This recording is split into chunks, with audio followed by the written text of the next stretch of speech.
Pemirsa, terima kasih Anda masih menyaksikan berita Kendari hari ini. Dan bagi Anda yang baru bergabung, berikut kami sampaikan kembali 3 topik utama hari ini. Tim gugus tugas percepatan penanganan COVID-19 Sulawesi Tenggara mencatat orang dalam pantauan atau ODP kasus virus corona kini mencapai 992 orang.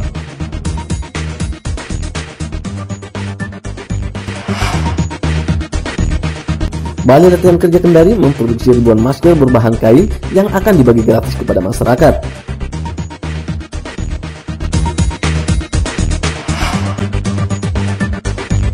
Satuan Jatan Ras Polda Sulawesi Tenggara bekuk seorang pelaku merupakan komplotan jaringan spesialis pencurian kendaraan bermotor antar provinsi.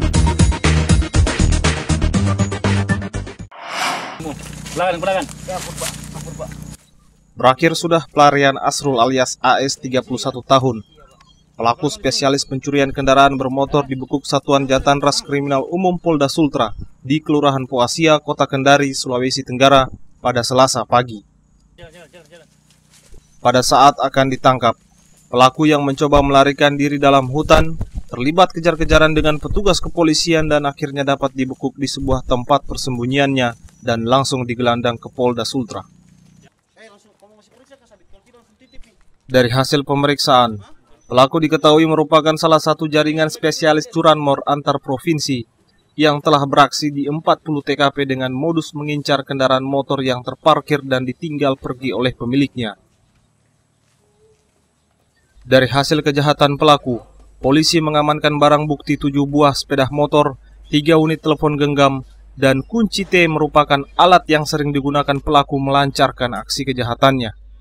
Orang sudah ditangkap, satu lagi sudah kami tangkap sebelumnya, dan satu masih dalam pengejaran. Untuk barang bukti yang sudah kami amankan ada 7 motor dan alat-alat yang digunakan oleh tersangka pada saat mengambil motor. Modus operandi dari pelaku ini sendiri bagaimana, Pak? Jadi pelaku ini ya berdua, sebenarnya bertiga, tapi dia kadang bertukar pasangan.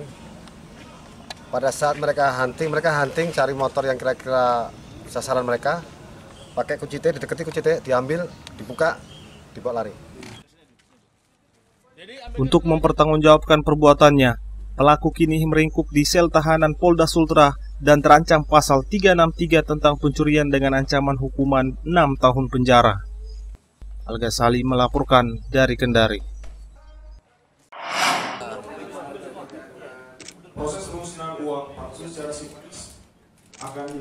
Inilah 30 lembar uang palsu yang dimusnahkan pihak kantor perwakilan Bank Indonesia Sulawesi Tenggara. Uang palsu tersebut merupakan barang bukti dari hasil pengungkapan kepolisian yang terjadi dari tahun 2018 hingga 2019 lalu, yang telah mendapatkan penetapan hukum dari pengadilan negeri.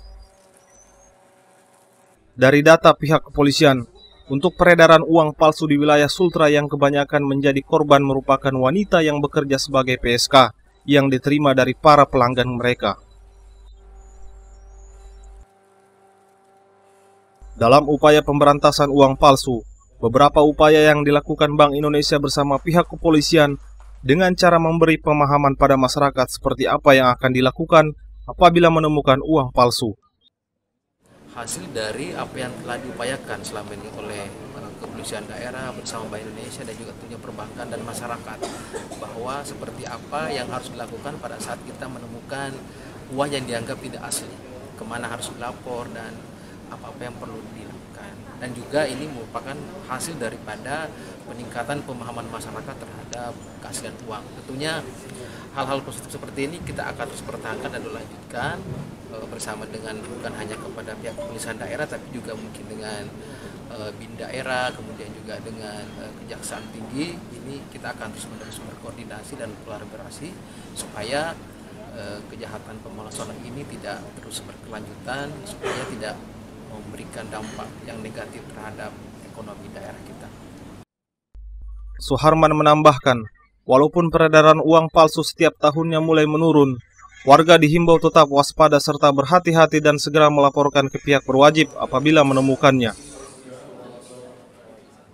Al-Ghazali melaporkan dari Kendari.